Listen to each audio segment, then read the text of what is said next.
any corpses on my porch in the morning? My cute little babies.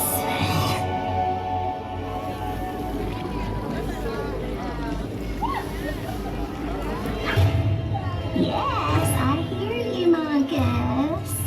Yes, I hear you too, my beautiful Gwendolyn.